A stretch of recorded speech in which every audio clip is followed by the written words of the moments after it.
secrétaire général de la conférence. Je suis très heureux d'ouvrir les états généraux du patrimoine.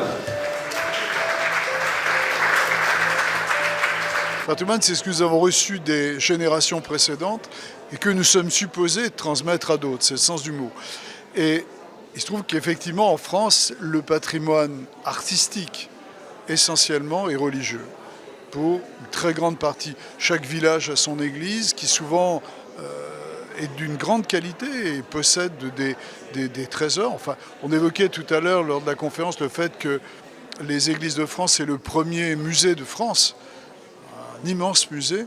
Et donc, en ce sens, le patrimoine religieux touche tout le monde. Quand on voyage, la première chose qu'on voit souvent dans le village, c'est l'église qui est au centre ou qui est à l'écart, mais que l'on voit. Et donc, aujourd'hui, la question, c'est de permettre à ce patrimoine de rejoindre les générations futures.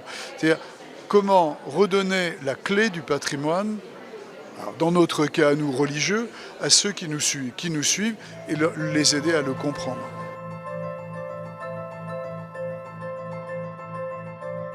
Il y a 3 phases dans les états généraux du patrimoine religieux. La première chose, très rapidement, c'est une grande enquête nationale qu'on va lancer dans tous les diocèses de France au mois de novembre. Une enquête sur laquelle les diocèses vont travailler jusqu'au printemps et ensuite on aura tout l'été pour récolter les fruits de cette enquête. On va essayer d'étudier le patrimoine dans sa dimension immobilière, mobilière, les usages également qu'on a de ce patrimoine. On va réfléchir aussi au patrimoine dans sa conception et sa compréhension immatérielle, comme je l'évoquais, et sur les usages que l'on juge compatibles dans les territoires français. Deuxième axe, un axe qui sera consacré aux auditions de personnalités et d'institutions. Et j'aimerais que ces états généraux soient véritablement une chambre d'écho, une caisse de résonance de ce qu'on est capable de faire et de penser en France en termes d'atouts du patrimoine religieux. Et puis le troisième grand axe sur lequel on lance ces états généraux, c'est aussi des grands rendez-vous qui vont ponctuer l'agenda des 15 mois, toutes les 4 à 6 semaines, et qui vont permettre d'aborder la question du patrimoine religieux dans toute sa complexité par des biais extrêmement différents.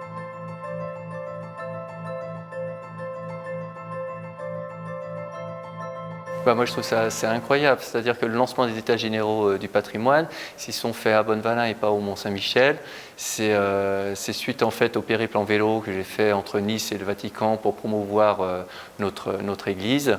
J'ai été appelé,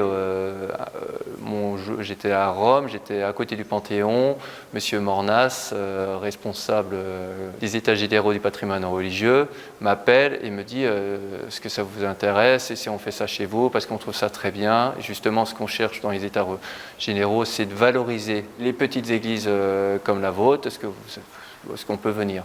Alors là, tout de suite, pour moi, c'était fantastique, puisque c'est encore une mise en lumière post-périple, en fait. Et pour nous, l'objectif, il est aussi de trouver des fonds, de trouver des donateurs, des mécènes qui vont nous permettre, en fait, de nous aider sur le reste à charge pour notre Église, parce que notre Église, elle le mérite bien, et je pense qu'aujourd'hui, sur les budgets municipaux, on est tellement limité, si vous voulez, qu'une Église, ça risque un petit peu de nous mettre en difficulté, et que quelquefois, quand on est en difficulté, les églises ferment, on ne les rouvre pas. Nous, on a pris le principe de dire, on va ouvrir notre Église, ça fait 20 ans qu'elle a été fermée, et là, on s'est dit, il faut y aller. Donc, c'est aussi pour ça, voilà, que tout se passe à peu près comme ça. Ça peut faire boule de neige si vous voulez, mais pour nous c'est assez fabuleux pour notre Église. Oui. Promouvoir notre Église pour trouver des donateurs et refaire notre Église comme il se doit.